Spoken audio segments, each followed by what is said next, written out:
Olá, caríssimos e caríssimas, graça e paz vos sejam multiplicados. Eu sou o Prof. Daniel Ramos e nós estamos diante de mais um Evangelho do dia, que a liturgia diária nos sugere Marcos capítulo 8, verso 14 ao 21.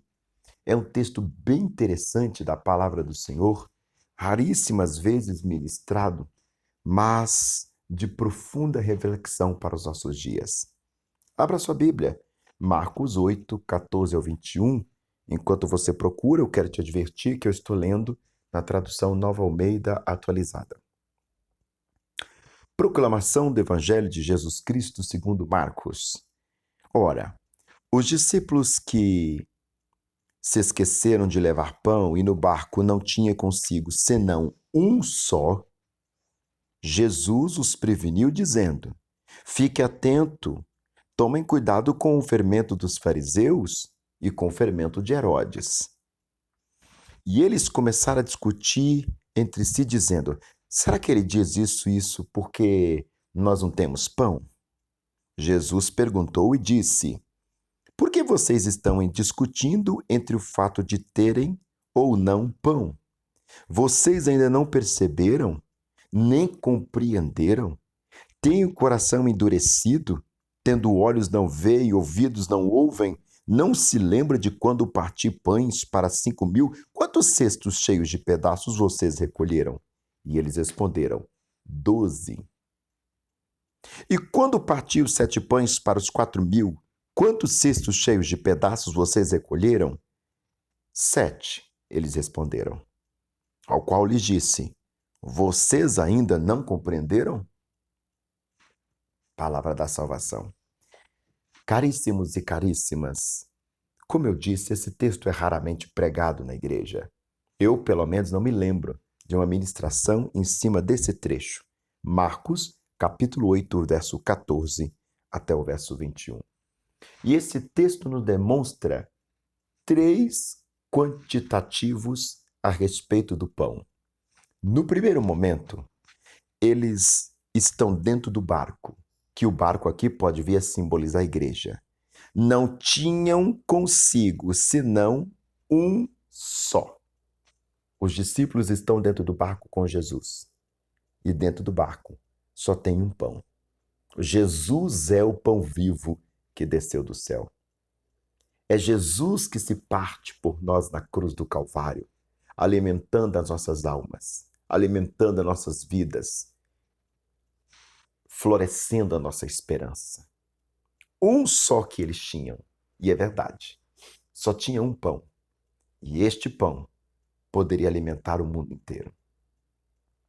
Depois, Jesus diverge a questão do pão e entra para uma questão mais de tradição. Cuidado com o fermento dos fariseus, tradição. E com o fermento de Herodes, tradição. Uma tradição religiosa e uma tradição política. E olha que coisa interessante. De repente,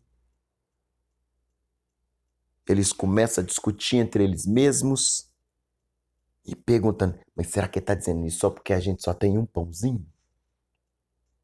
Aí Jesus começa: ei, por que vocês estão debatendo aí a respeito de ter só um pão? Vocês têm olhos, mas não enxergam. Têm ouvidos, mas não ouvem. Ou seja, não adianta eu fazer um milagre diante de vocês que vocês ignoram. Não adianta eu explicar para vocês a minha palavra que vocês me ignoram. Não ouvem, não enxergam. E aí ele entra por uma coisa. Olha que lindo. Tendo os olhos não veem, ouvidos não ouvem. Não se lembra quando parti 5 pães para 5.000? 5 pães para 5.000. 5 é o número da totalidade judaica. Eu não sei se vocês entendem a respeito de numerologia bíblica. Não estou falando dessas numerologias, essas besteiras não, tá? É misticismo, não é isso não. É porque a tradição judaica ela tem um costume de escrever números a partir do pressuposto adjetivo. Enquanto nós, latino-americanos e ocidentais, falamos de números matematicamente, eles falam de números em tom de adjetivo. Eu tinha 5 pães para 5.000 pessoas. Tinha plenamente o pão para toda a multidão. Eu tinha todo o pão para toda a multidão. 5 é o número da mão cheia. Olha que coisa interessante. Aí depois ele vira assim, ó. E aí ele fala assim, dessa vez que eu falei dos 5 pães para 5.000, quantos cestos que sobraram? 12. Para que precisa sobrar 12 cestos? Por que não 10? Por que não 5? Por que não 1 cesto? Por que Jesus fez tanto pão que parece estar desperdiçando? Não é desperdício. O número 12 tem que aparecer aqui. 5 pão. Todo o pão para a multidão que estava sentada. Toda a multidão. Todos iam sair alimentados. Número 5. Mão cheia. Quantos que sobraram? 12 cestos. Comida o suficiente para alimentar as 12 tribos judaicas. Ele rebate a tradição dos fariseus, religião, com a tradição de Herodes, política.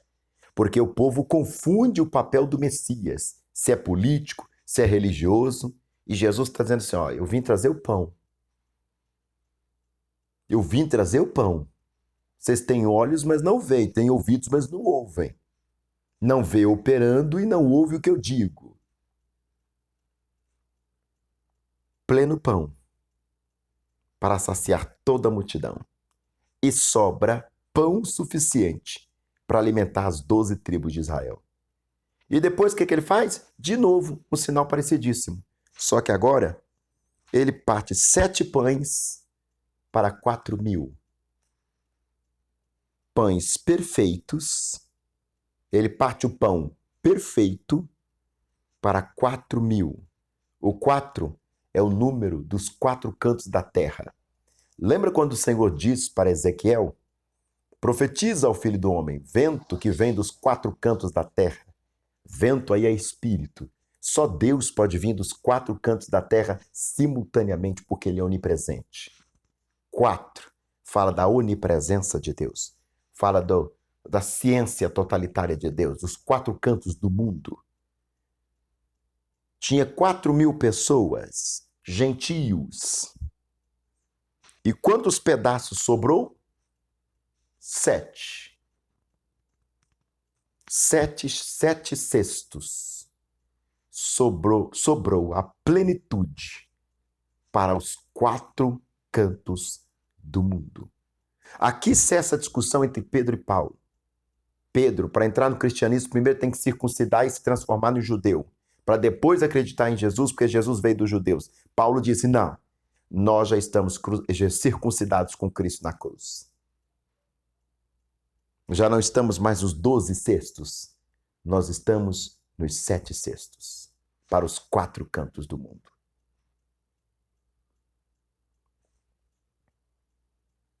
E aí? Abra os olhos para a palavra de Deus. Um texto tão simples, mas cheio de tanta coisa, cheio de tanta mensagem, cheio de tanta profundidade. E é claro, se nós fôssemos investigar mais o que vai dizer os biblistas, a gente vai acabar encontrando mais hermenêutica ainda sobre esse assunto. E eu até te convido a fazer isso. E aí? De quantos cestos você precisa? Abre os seus olhos espirituais. Abre os seus ouvidos espirituais e contempla, ouça a palavra de Deus, anunciando o milagre que você vai contemplar.